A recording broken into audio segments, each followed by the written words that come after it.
It's late July, and the winner of the 2020 Spiel des Jahres, Germany's Game of the Year award, has just been announced. Pictures by Daniela and Christian Store and publisher PD Verlag. Pictures is a game for 3 to 5 players in which you are taking an unusual set of objects, like sticks and stones or shoelaces or blocks, and recreate an image on the table. You want other people to guess what you created while you guess what they did. You play 5 rounds using each set of objects once, and then whoever has the most points wins. Pictures is a fine game. I did an overview in early 2020 if you want to see it in more detail. But when Pictures was announced as the winner, many people complained that a party game was winning Spiel des Jahres again. Because in 2019, just one was the victor. And before that, we had Codenames, and then we had Colt Express, and that's really more of a party game than a strategy game. You're just running around, it's kind of random, shooting people. That's not a strategy game. Okay, 2018, we had Azul, but where are the strategy games? Where's the Ticket to Ride or Carcassonne or Catan? Not to mention, of course, El Grande or Tikal, much more heavy involved games. Now, the Ticket to Ride, the Carcassonne, the Quirkle, 2011, Azul, publishers would love to publish those types of games more frequently, but they are extremely hard to create. You are trying to create something that has an extremely simple, straightforward rule set that will be great for a casual audience that can pick up the game, play immediately, play casually over drinks or snacks or dessert or whatever, and have fun, as well as a game that satisfies a more serious group of gamers that want to play as well as possible and beat other people. You need something that plays simply and quick, as well as plays with depth that you can go into a lot. Those types of designs are not easy to create. Publishers would love to publish more of them. Who would not want to release a classic design that is going to last for decades, the way that Carcassonne and Catan and Ticket to Ride have? Who wouldn't want to release another Azul? Everybody would want to publish that and design that, but they are extremely difficult to create. So, it's hard to do that type of thing. The bigger issue as well is that those types of games often look very superficially simple, so that people who are in the more involved, heavy strategy games might play them once and just be like, not much to it, and done. Because games don't last on the market the way that they used to, where a game would have many months to sort of cultivate an audience and find its audience over time and be introduced to lots of people. Often they have an extremely short shelf life and then they're just gone. So those types of games might not even survive on today's market if they were released, just because they need to find an audience immediately. And so things have sort of split in all sorts of different directions in terms of how games are marketed, and it's hard to find something that is for everyone. That said, let me talk about Renature, a design by Wolfgang Kramer and Michael Kiesling that will be released in October 2020. This was developed and published by Deep Print Games, a new group that has some people from Eggert Spiele and Pegasus Spiele and Frosted Games all working together trying to create something. Now, the Eggert Spiele team was the one that developed Azul, published by Next Move Games, and then Plan B Games initially, and then Next Move Games. So they were involved with Renature, and this will be released by a number of other publishers. Capstone Games is doing it in the US in October 2020. And this game hits that mark of going for simple and yet involved, which might not be surprising given the Kramer and Kiesling title here. It's really interesting to see 2 domino-based games coming out from Kramer and Kiesling in 2020. One, Jubako, is out from Ravensburger. It's got this stacking mechanism where you're stacking dominoes and trying to score different ways. Did a very simple summary video of that from Spielwarenmesse Messe 2020. Renature, though, hasn't been seen yet, at least as far as I know. This is just a mock-up copy. It is not a final published version of the game, but I can give you an overview of how it works, and you'll see whether I'm off base in terms of saying it hits that mark for casual and strategy gamers. Let's look at it. Here's the game board and some of the components for Renature. Note that this is an advanced mock-up, so the published version of the game might differ in what exactly will be included in the box. On the game board, you have a network of brooks running through the forest, with these brooks surrounding different dirt areas upon which players will place plants and bushes over the course of the game. The game includes 55 dominoes depicting various critters of the forest. There are 10 different critters, and each pairing appears once among these dominoes. So you have turtle, turtle, turtle, salamander, turtle, squirrel, turtle, snail, and so on. Each player is going to take 13, 18, or 26 dominoes, depending on the player count. You take them at random face down, so you don't know what you have. Normally these would all be face down, but I want to leave them face up so you see what's available and so that I can take them for examples more easily. You put them face down and then draw 3 dominoes, and that's your hand from which you will play each turn. You will place 1 domino on the board following certain rules. Some things may happen, you may play other things, and then you'll draw 1 from your stack, and after you have played 13, 18, or 26 dominoes, that will be the end of your actions for that game. When you place something down, you must match what's already there. So if someone places owl and salamander, maybe the next player does salamander and snail, maybe you have snail and frog. Someone else goes and places in a different location because you can have multiple things building over the course of the game. If you have a situation, let's say we wrap around and we end up having something like this where we build to this point and this space is next to both an owl and the bird, well, you can place there only if the animal in question is the joker at the current time. The butterfly starts as the joker. There's a way to change this over the course of the game. So at this moment, only a butterfly could be placed in this space. When you place a tile on the board, you can place a plant or bush from your player board. Each player has a certain number of plants of sizes 1, 2, 3, and 4, and the number of plants you have will differ based on the number of players in the game. You will have 2 fewer than the number of dominoes that you have. So in a 3-player game, you have 16 objects on the board. With 4 players, you'll have only 11. With 2, you will put 2 players, you will put 2 boards together, and you will have 24 different plants to put on the board. You also have 6 clouds. I'll talk about how those work a bit later. But when you place a tile down, if there is an empty dirt space next to your tile, to your domino, you can put a plant there, any plant that you wish. You will score 1 point for that plant, and 1 point for each plant in that particular area of the same size or smaller. So at this point, I get 1. That's it. The next player goes, maybe they place off here. They can't go in this area since it's occupied, but they can place in either of these areas. These tiles, which show the points scored for an area, can be shifted around as you wish. They do not take up a space on the board. So the next player, maybe they place this here. They score 1 point because they score 1 point for the plant and there's nothing else there. The next player goes here, let's say. They can place in either of these 3 areas.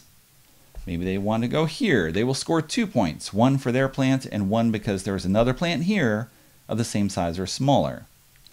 You are at some point going to surround areas. And once an area is surrounded, it doesn't have to be covered at the corners because being surrounded counts only orthogonally adjacent. So in this case, this area is surrounded. No domino can be placed here since it's only a single space.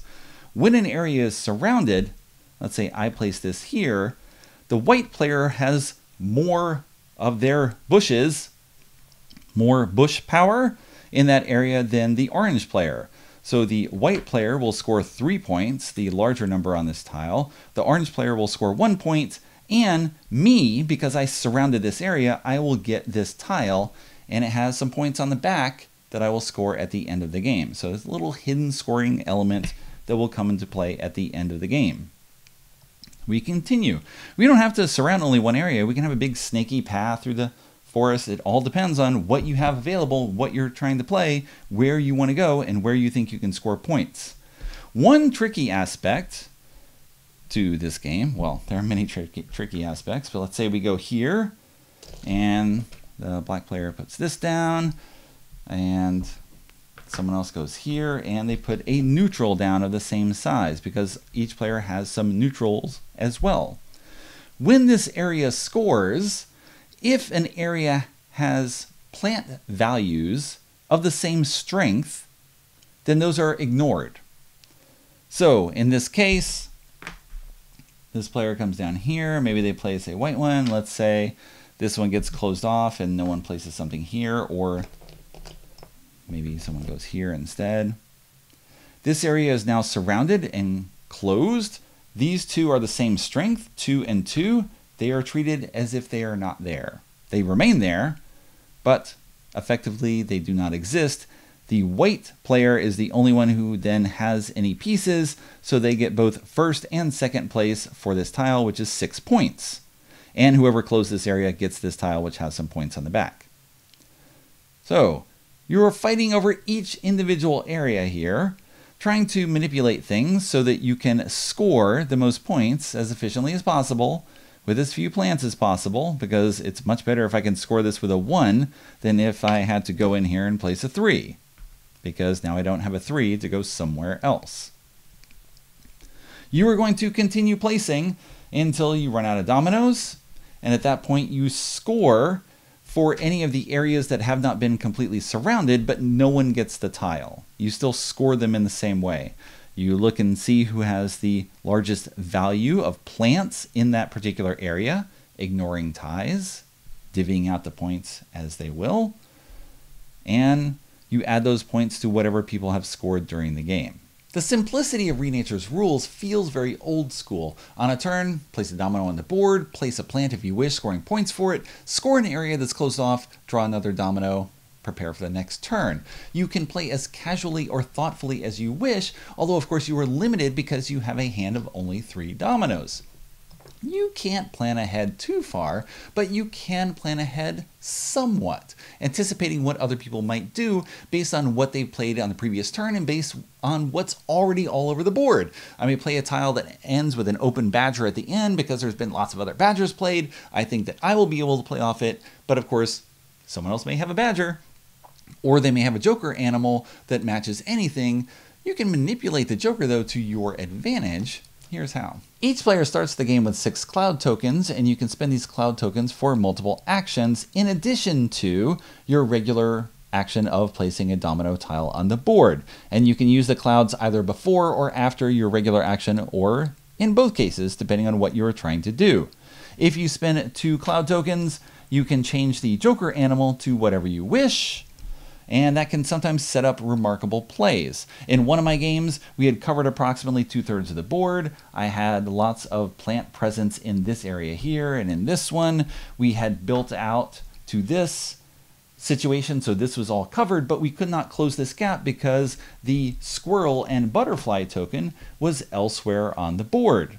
However, we continued playing, pretend that all these match, building out around the board.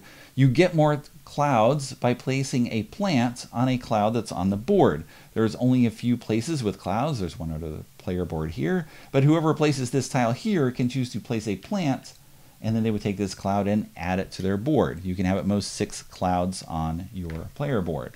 And we continued placing tiles around in this manner, and I kept placing more plants here, and I placed plants here and scoring different areas. And so this looked like it might not score until the end of the game. This one was surrounded as well. However, I spent 2 clouds, I changed the joker animal to squirrel, and then I went here with a tile like this. This bird matches because the squirrel is a joker. This squirrel is a joker, so it matches the butterfly. This area was surrounded. This area was surrounded. We scored both of these areas. I got lots of points, and I gained these 2 tiles, which in this case would give me an additional 8 points at the end of the game. So you can set up clever plays that might not be easy to see at first glance. Sometimes they're much more obvious, where you just start and a butterfly matches, and so great, I can place this here, and now the squirrel is the thing you match. If I'm placing it this way, I'm now placing a joker out, so there's 2 possible matches in the future. In a 2-player game, I know that I can play off one of these. With 3 and 4 players, well, that might be occupied by the time my turn comes around again. Another cloud action is to take another turn immediately by spending 3 clouds. So you'll finish, draw a tile, wait, I want to take another turn, spin those 3 clouds, place another domino, a plant, maybe score, draw, oh, I can do it again. I can do it at most 3 times over the course of the game, and that requires me to pick up other clouds along the way, and I will just finish placing my dominoes before other people, but ideally you can set yourself up for great scores. And that's one element of Renature is, again, it has a very old school feel where whatever I'm doing is often setting up what the next player is doing, because I'm placing a domino out there and then other people can play off of that, which is often bad for me, depending on how the domino comes out on the board and what I'm trying to do with the plants that I'm placing in the various areas. Let's return to the game board and again pretend that we have filled up most of these spaces, everything is all connected, we're going to continue to play and everything is matching, because it doesn't matter in these examples at the moment, because we're talking about something different. If I place a domino here, I can place in either of these empty spaces. If I play in this spot, well, this is still open because perhaps I hope to play here on my next turn and place something else so that I can overcome the value that other people have played at this location. I want to beat the white value of 3, the orange value of 1. I want to get these 6 points for myself by having dominance here. So I want to leave this open so that I can play more. Alternatively, maybe when I place this down, I want to play here so that I discourage someone from placing a domino here, because this space is already taken. This space is locked in and can't be played upon at all. I just want to not have someone else play here because then they can only play in this spot. Or maybe I expect that someone will play here and they'll play in this spot, and then I can play in here, and then I can go in with my tile or my plant and have majority here. So there's lots of thought in terms of where you're going to place your bushes depending on what you are trying to do as the game progresses. So again, this area is closed off, no one can go here. This can be played, but only if someone goes here. Possibly I want to play here and play something at this point, and this will be mostly useless, but I have a squirrel tile and I just hope to play here next time and then take one of those areas and possibly win with a very small plant score.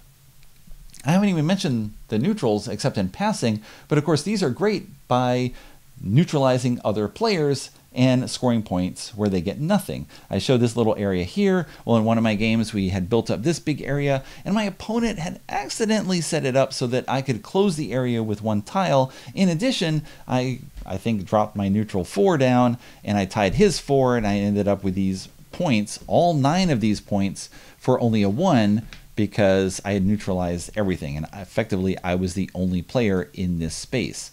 And then I did it to him again in this spot. So he might not have been paying attention, or I was just looking at that while he was focusing elsewhere. It's hard to focus on every aspect of the game because there are many locations in which you are going to score points. So it's hard to keep track of everything at the time. And while you're looking at the plants and seeing what people have available to themselves, one of the other cloud actions is to spend clouds, 1, 2, 3, or 4 clouds, to recover a plant from the board and put it back onto your personal player board.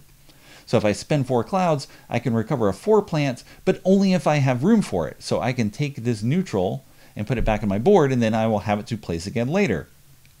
Again, you start with as many plants as 2 fewer than the number of dominoes you have, so you can't pull back too many pieces because then you will just have extra plants at the end of the game, and you lose points for any plants you don't play, losing 1, 2, 3, or 4 points. Additional in-game points, 1 point for each cloud you have, points for the back of the tiles. There you go. You add all that up with whatever you've scored during the game, and whoever has the most points wins. There's a quick overview of Renature, which I played twice on an advanced copy from Deep Print Games, once with 2 players and once with 3. As I mentioned, the game feels very old school, by which I mean very classic. Renature feels like a game that was published in 2000, and I'm just discovering it today. It feels very much like the games that I played in the early 2000s, often a lot of Michael Schock designs, where the gameplay is much more tactical, where lots of times you are doing things to score for yourself, but you have to watch out because the end point of what you're doing is setting up what the next player is doing. And that's what you're doing here with the dominoes. You're placing something that will affect what other people can play off of, and ideally you are playing into areas to maximize your points without setting them up for doing something even better, such as what I did in that one game where I just stiffed the other player with neutrals and then scored with very low bush power for myself. So there's lots of clever things that you can do, but you can also play very casually. My 3-player game was with my wife and son, who are not huge fans of spatially oriented games where you have to imagine and you try to map out what you're doing and picture where things can go and how things can score in the future. They were not huge fans because they do not like that aspect of the game. We all kind of went through it together. We played fine. The rules are clear, easy to understand. They did all the things that you might want to do. It was just not playing at a high level. Of course, it was my first game, so I was not playing at a high level either. I played my second game against someone who is more into games, and things went better. And they went better for me, I think, because I'd already played the game once and had experience with it and had some idea of what I was doing. I was paying a bit more attention to how I was setting things up down the road, because, of course, whenever you place a domino, that's determining where other people can play off of and where they can score in the future. Are you playing into an area that they will just play into as well and take over what you're doing or neutralize what you've tried to do? So there's lots of little moments where you're looking ahead and trying to figure out which areas you want to fight for. And of course, that would change a lot depending on the player count, because with a 2-player game, it's only the other player and then the neutral player that you can sort of use as a weapon against them, similar to Vegas by Rudiger Dorn. If you play that with the neutral dice and you can use them to neutralize other people, and then ties are useless. You push them out of there. You can force other people to fail, even though they've invested in a particular area. So the game has lots of little great moments like that. With the double layer of the dominoes, the placing of the dominoes is very simple, matching, place things around, but then that's overlaid with the area majority. And that's the more complicated element, because you're trying to balance playing in all of these areas at different times and figuring out where you can get something. Where's the value of putting your plants and bushes into a particular area in order to do something with them? And maybe you just want to take one area and spoil it with neutrals just because you want to get those plants off your board so you're not penalized for them. There's that as well, in addition to putting things down. And maybe I'm just going to put this one plant here at the beginning, that little 2 area, and no one else will ever go there. And at the end of the game, that will never be surrounded. People will just move on to other things. At the end of the game, I'll pick up 3 points for that one plant. Maybe I can do that a few times with these little areas and make things unattractive to build in, because they get nothing out of placing dominoes if that wooded area or the dirt area is already taken. There's so many little details in this very simple structure. It's really encouraging to see, mostly because I love that type of game. That type of game that works for that level, where, again, you can just play casually, or you can be a little hardcore jerk about it and really try to stuff people and have them score nothing and laugh at their misfortune. Or just win in a graceful manner. That's what you should do. Yes. There you go. Overview of Renature.